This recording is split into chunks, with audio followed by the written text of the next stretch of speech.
Online জুয়া এবং প্রযুক্তি নির্ভর নানা অপরাধ কর্মকাণ্ডে ব্যবহৃত হচ্ছে অবৈধ পথে আসা হ্যান্ডসেট। চুরি বা হারিয়ে যাওয়া হ্যান্ডসেটও ব্যবহার করা হচ্ছে। তাই চোরাই হ্যান্ডসেট বন্ধ এবং হারিয়ে যাওয়া সেট উদ্ধারে এবার জাতীয় নির্বাচনের আগেই চালু হচ্ছে এনইআইআর সিস্টেম। প্রাথমিক পর্যায়ে ডিসেম্বরের পরে কেনা কোনো সেট নেটওয়ার্কে চালু হবে না। পরবর্তীতে ধাপে ধাপে শুল্ক ফাঁকি দিয়ে আসা হ্যান্ডসেটও বন্ধের পরিকল্পনা করছে নিয়ন্ত্রক সংস্থা। আপনাকেই বলছি, ইন্স্যুরেন্স করলে সিটিতে সুরক্ষা পাবেন নিশ্চিতে। বাট যে কোনো ডিভাইস হারায় গেলে সেটা automatically that particular device is use for some kind of criminal activities. এইটার প্রেক্ষাপটে যেমন ব্যক্তি নিরাপত্তাটা বিঘ্নিত হয়, একই সাথে এটার সাথে আবার অন্য অ্যাসোসিয়েট ক্রাইমগুলো জড়িয়ে যায়। একটা পর্যায় পর্যন্ত গিয়ে আটকে যাচ্ছি। তাদেরকে এক্স্যাক্ট আইপি থেকে আমরা এক্স্যাক্ট লোকেশন বা এক্স্যাক্ট নাম্বারটা বের করতে পারছি না, বা মোবাইল নাম্বার বের করলে সেখানে দেখা যাচ্ছে এটা ফেক নাম্বার ইউজ করছে, ফেক আইডি ইউজ করতেছে।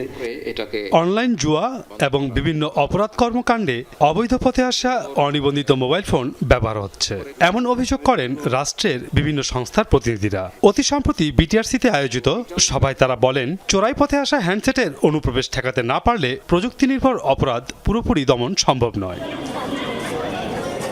অপরাধ দমন এবং এ খাত থেকে সরকারের শতভাগ রাজস্ব নিশ্চিত করার জন্য ন্যাশনাল ইকুইপমেন্ট আইডেন্টিফিকেশন রেজিস্টার বা এনইআইআর সিস্টেম চালু করতে চায় বিটিআরসি। বিগত সময়ে নানা অজুহাতে এনইআইআর বাধাগ্রস্ত হলেও চোরাই হ্যান্ডসেট প্রবেশ ঠেকাতে এবার জাতীয় নির্বাচনের আগেই এনইআইআর চালুর বিষয়ে অনড় নিয়ন্ত্রক সংস্থা।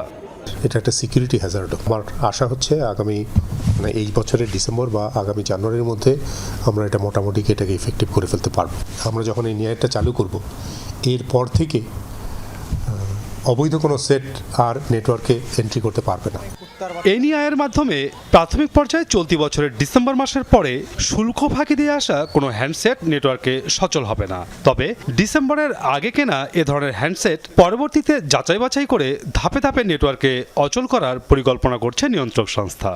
একটা আইএমএআই নাম্বারে 100টা সেট রেজিস্ট্রি করা আছে, ওর মধ্যে একটা হচ্ছে অরিজিনাল, বাকি 99টা হচ্ছে ফেক।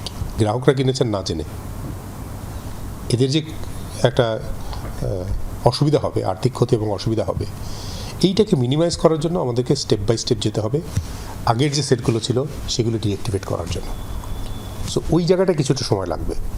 স্থানীয় হ্যান্ডসেট নির্মাণকারীদের তথ্য বলছে, বর্তমানে নেটওয়ার্কে সচল থাকা 60% বেশি স্মার্টফোন চোরাকারবারীদের হাত ধরে দেশে ঢুকেছে। তাদের অভিযোগ, ভারতের নকল এবং রিফারবিশ হ্যান্ডসেটের বড় বাজার এখন বাংলাদেশ।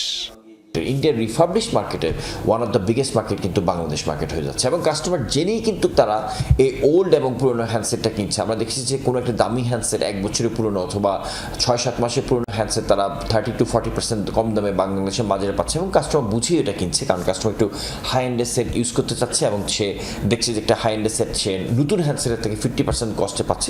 অবৈধ হ্যান্ডসেট চোরাকারবারীদের দাপটে এ খাত থেকে সরকার প্রতিদিন রাজস্ব হারাচ্ছে 7 কোটি টাকার বেশি।